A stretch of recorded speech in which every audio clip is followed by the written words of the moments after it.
అమెరికాలో చిందరవందరగున్న మీ ఇంటికి handyman cleaning plumbing services కోసం కాంటాక్ట్ ఇన్స్టా సర్వీస్. యుఎస్ లో ఎక్కడైనా ఎప్పుడైనా for instant bookings visit instaservice.com. దాదాపు 50 లక్షల మంది స్టూడెంట్స్ వెళ్ళి చదువుతున్నారు. ఎందుకని అంటే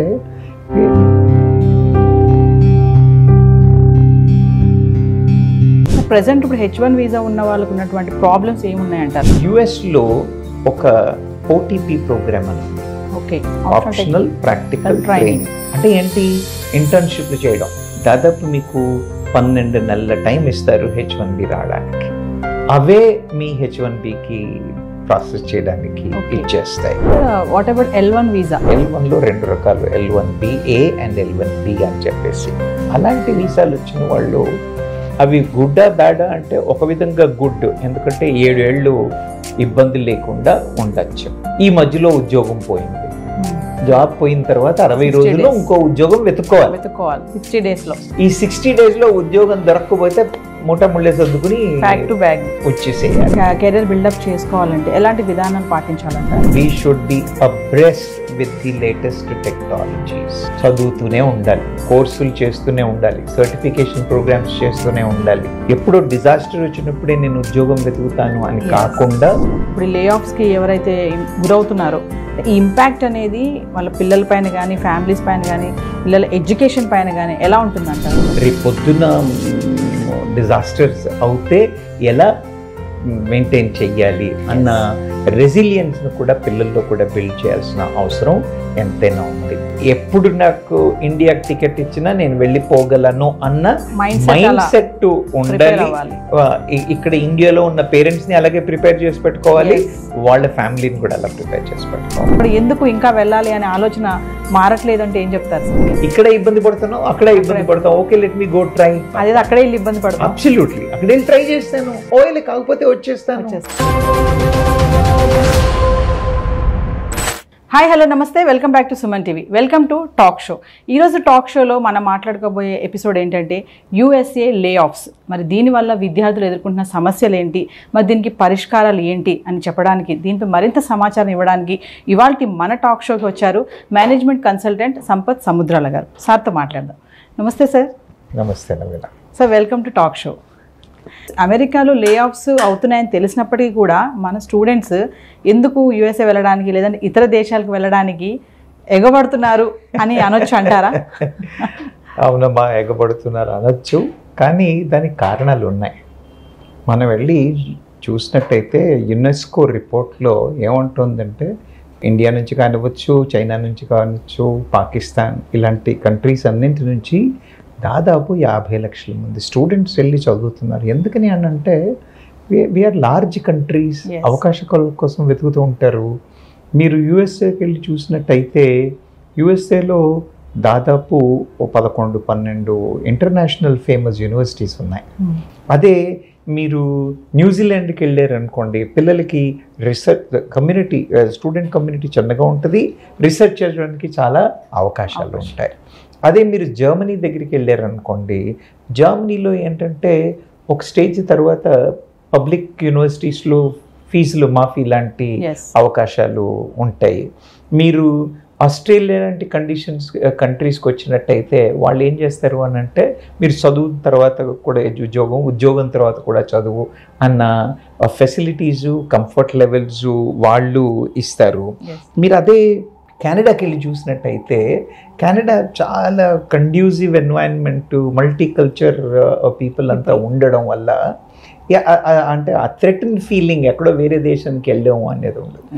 ఏదైనప్పటికీ కూడా కెరియర్ ఓరియంటేషన్ నుండి సబ్జెక్ట్ మీద ఫోకస్ ఉన్న పిల్లలు ఇక్కడ అంటే మన దేశంలో ప్రయత్నాలు చేసిన తర్వాత కూడా ఇంకా బెటర్ కెరియర్ కావాలి అన్న ఆలోచన ఉన్నవాళ్ళు ఖచ్చితంగా వెళ్తున్నారు.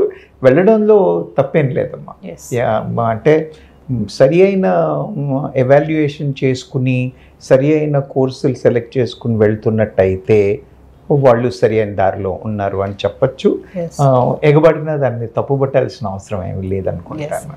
సార్, ఇన్ కేస్ వాళ్ళకి వీసా రాలేదనుకోండి, మరి అప్పుడు వాళ్ళ పరిస్థితి ఏంటి? ప్రతి సంవత్సరం దాదాపు 4 లక్షలు 5 లక్షల మంది పిల్లలు వెళ్తున్నారు.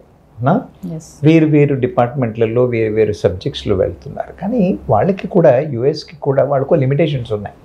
ఎస్ 65 నుంచి 80,000 వరకు వాళ్ళు ఈజీగా ఇచ్చేస్తారు.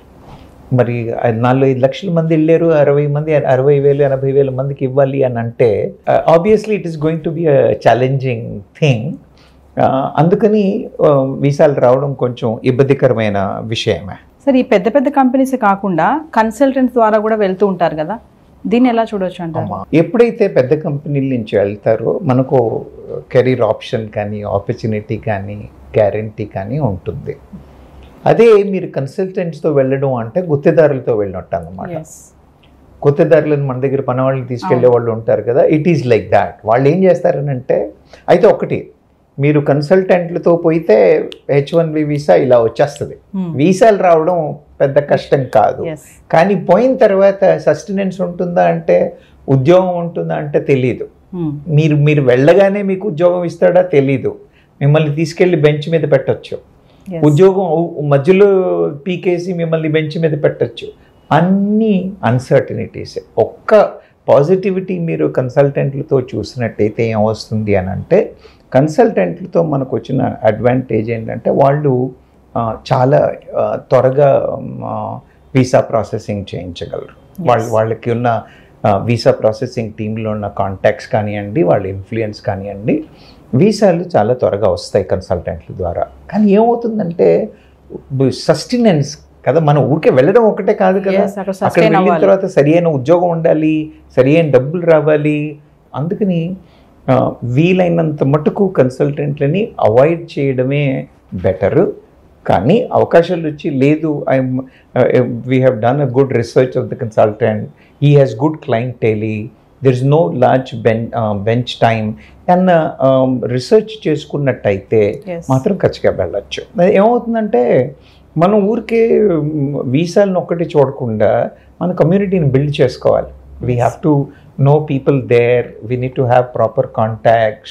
మార్కెట్ మీద అవగాహన ఉండాలి. ఆ కన్సల్టెంట్ యొక్క క్రెడిబిలిటీ ఏమిటి, ఎలాంటి ఆర్గనైజేషన్స్తో పనిచేస్తున్నారు, ఎంతమందిని తీసుకెళ్లారు, జనరల్గా వెళ్ళిన వాళ్ళు ఎంత బెంచ్లో ఉంటున్నారు, ఇలాంటి విషయాలన్నింటినీ క్షుణ్ణంగా స్టడీ చేసుకుని ఒకవేళ మనకి 80-90% అయినా పాజిటివ్గా కనిపించినట్టయితే కన్సల్టెంట్ల ద్వారా వెళ్ళడం తప్పేమీ లేదు.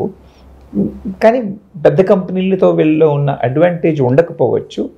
But if you have done a good research, I think it will make a lot of sense, they can go. కానీ చాలామంది మనం బయట చూస్తూ ఉంటాం కదా సార్, కన్సల్టెంట్ ఆఫీసెస్ పెట్టుకుంటారు కదా, అబ్రాడ్ ఎడ్యుకేషన్ వెళ్ళాలనుకున్న వాళ్ళు, మేము తొందరగా వీసా ఇస్తామని అంటే మీరు అంటున్నారు కొంచెం అవాయిడ్ చేస్తే మంచిది అన్నారు కదా, అంటే డైరెక్ట్గా వెళ్ళాలి అంటే ఏంటి సార్ ప్రాసెస్? అంటే ఇప్పుడు H1B వీసాలు రావడానికి ఎంప్లాయర్స్ డైరెక్ట్గా మనం ఎంప్లాయ్మెంట్కి అప్లై చేసుకొని వెళ్ళొచ్చు. మనం అది డైరెక్ట్ ఎంప్లాయ్మెంట్, లేకపోతే అక్కడ ఎడ్యుకేషన్కి వెళ్ళిన తర్వాత కూడా we will apply for H1B visas.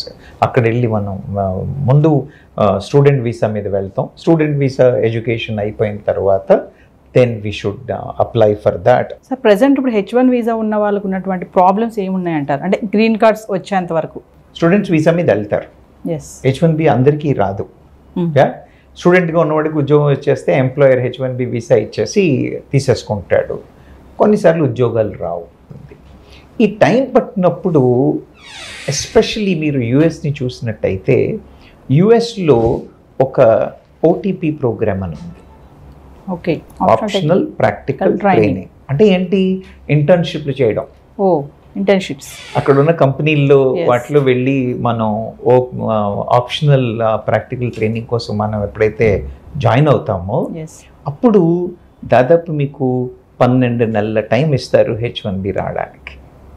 ఆ తర్వాత ఏవైతే ఇన్స్టిట్యూట్స్ మీకు OPT ఇచ్చాయో అవే మీ H1Bకి ప్రాసెస్ చేయడానికి ఇచ్చేస్తాయి. తర్వాత it gets extended to 24 months. Especially ఇప్పుడు మన వాళ్ళు పోయేవాళ్ళంతా ఎవరు వెళ్తారు? అయితే డాక్టర్స్, లేకపోతే engineering students, science and technology students, అందరూ స్టెమ్ పర్వ్యూలో ఉన్న వాళ్ళే వెళ్తున్నారు.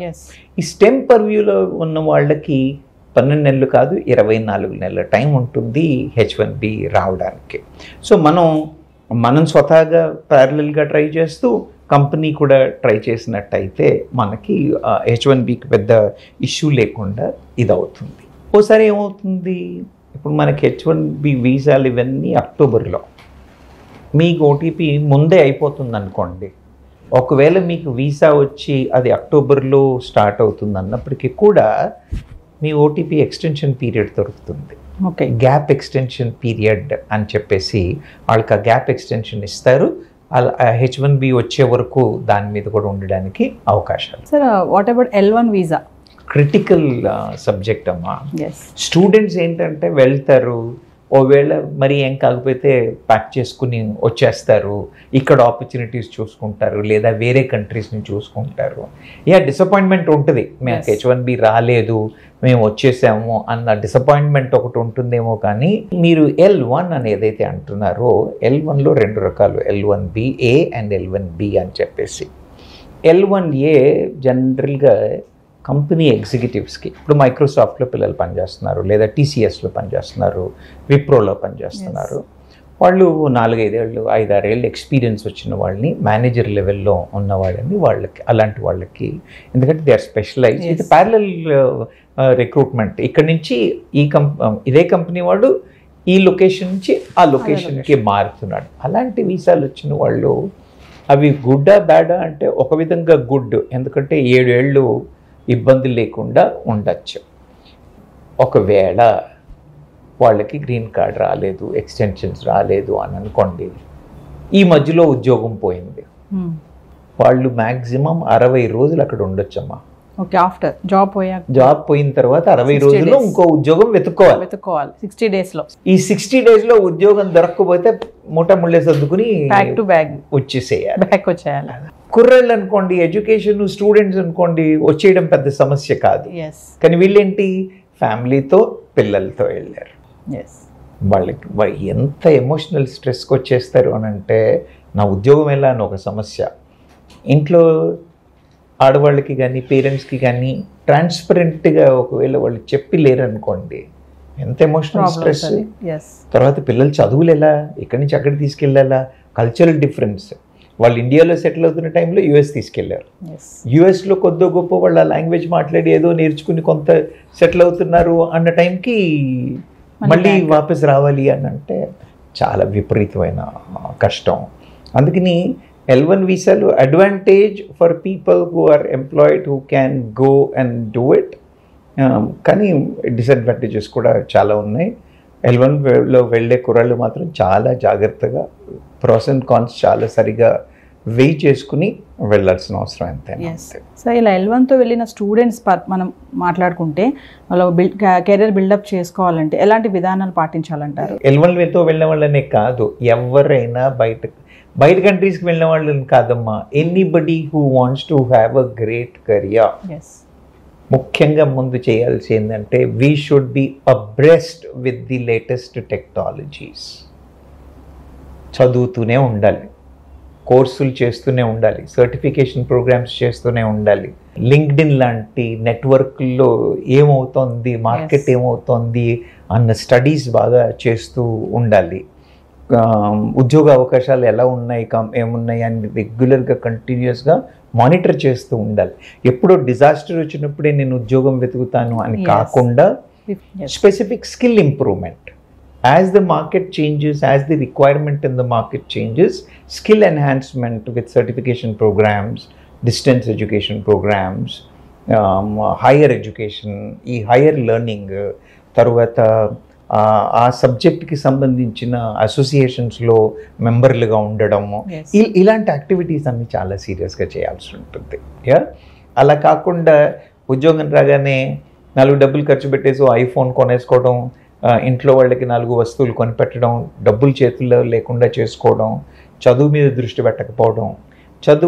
The learning is never ending అమ్మ. ఎస్పెషలీ ఇలాంటి ఉద్యోగాలు వాళ్ళకు మాత్రం వాళ్ళు every day they should be on the learning mode only. Sir, ఇలా L1 వీసాతో వెళ్ళి ఇప్పుడు లే ఆఫ్స్కి ఎవరైతే గురవుతున్నారో ఈ ఇంపాక్ట్ అనేది వాళ్ళ పిల్లల పైన కానీ, ఫ్యామిలీస్ పైన కానీ, పిల్లల ఎడ్యుకేషన్ పైన కానీ ఎలా ఉంటుందంటారు? డిఫికల్ట్ అయిన సమస్య, వెరీ వెరీ డిఫికల్ట్ థింగ్. ఉద్యోగం పోయిందన్న భయం, టెన్షన్. రెండోది ఇంట్లో వాళ్ళకి ఎలా చెప్పాలి అన్న టెన్షన్. ఇంట్లో వాళ్ళకి చెప్పగానే వీళ్ళు సైకలాజికల్గా డౌన్ అవుతారు, వాళ్ళు సైకలాజికల్గా డౌన్ అవుతారు. పిల్లల్ని ఆ స్టేజ్కి రెడీ చేసి పెట్టలేదనుకోండి, if you don't keep them, పిల్లలకి కూడా తెలియాలి మనం ఎలాంటి వాతావరణంలో ఉన్నాము, రేపు పొద్దున డిజాస్టర్స్ అవుతే ఎలా మెయింటైన్ చెయ్యాలి అన్న రెసిలియన్స్ను కూడా పిల్లల్లో కూడా బిల్డ్ చేయాల్సిన అవసరం ఎంతైనా ఉంది. నేను చెప్తాను కదమ్మా, డబ్బులు ధారాళంగా ఖర్చు పెట్టేసుకుని డబ్బులు దగ్గర పెట్టుకోకుండా హగావుగా ఖర్చులు పెట్టి లగ్జరీ లైఫ్ చేసి డబ్బులు ఉన్నాయి కదా అని చేస్తే మాత్రం ఎల్వెన్ వాళ్ళు చాలా చాలా జాగ్రత్తగా ఉండాలి. అది కాకుండా ఇలాంటి పరిస్థితుల్లో అందరూ సైకలాజికల్గా దెబ్బతింటారు.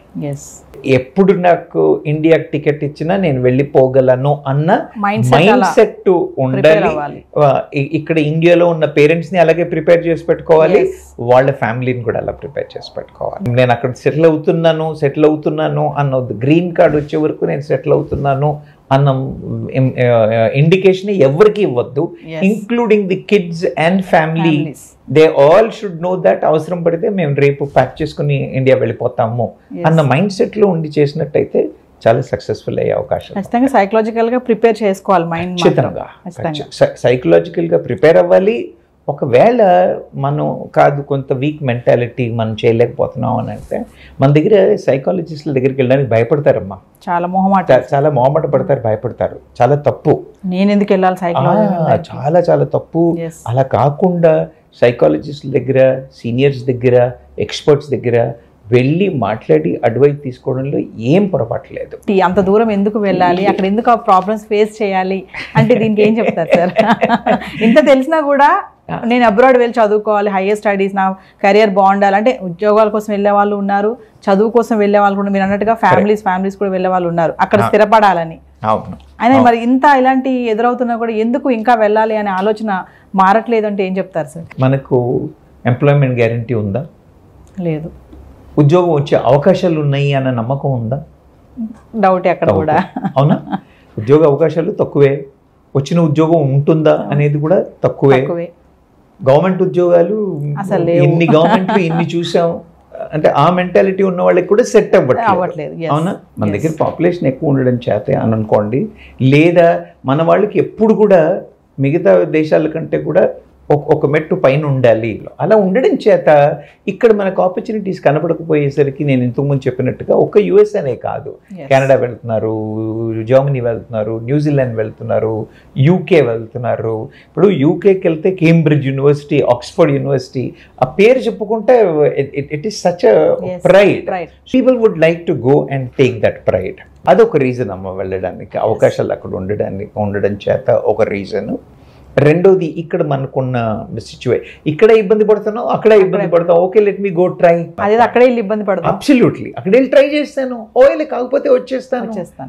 ఈ పేరెంట్స్కి కూడా ఏంటి, ఒకసారి యుఎస్కి వెళ్ళాడు లేదా జర్మనీ వెళ్ళాడు, ఆస్ట్రేలియా వెళ్ళాడు అంటే my son is competent and capable దన్న నమ్మకం.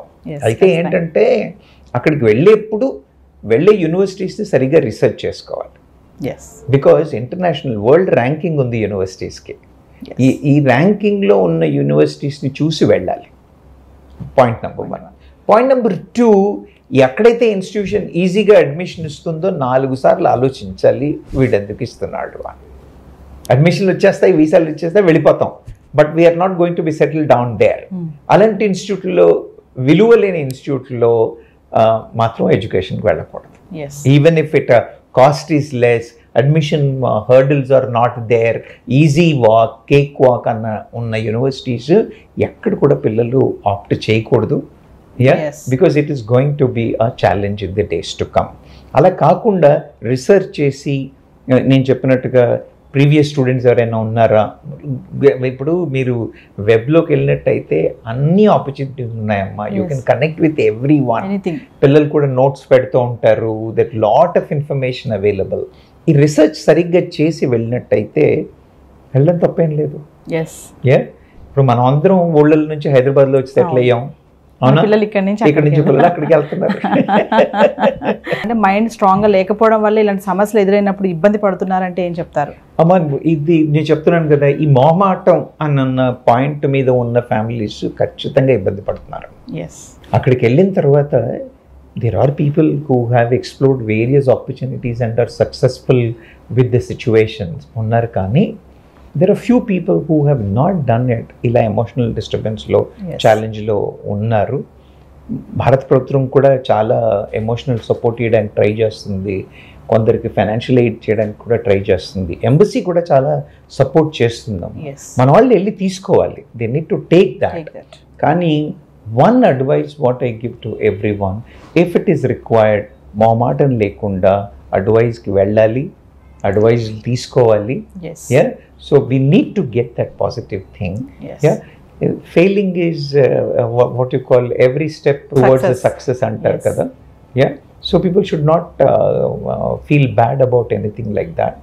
It's a part of life అని అనుకుని ముందుకు వెళ్ళినట్టయితే ఖచ్చితంగా సక్సెస్ అవుతారు. ఫైనల్లీ అంటే ఇలాంటి సమస్యలు రాకూడదు, ఇన్ కేస్ వచ్చాయి అనుకోండి మనం ఎదుర్కోవాలి, దానికి ఎదురుగా నిలబడాలి అంటే మీరు ఇచ్చేటటువంటి టిప్స్ కానీ సజెషన్స్ ఏమైనా ఉన్నాయా? అంటే నేను మీకు ముందు ఒకే మాట చెప్పాను, నేను అమ్మ నేను నా రిటర్న్ టికెట్ కొనుక్కున్నాను అని చెప్పి వెళ్ళాలి.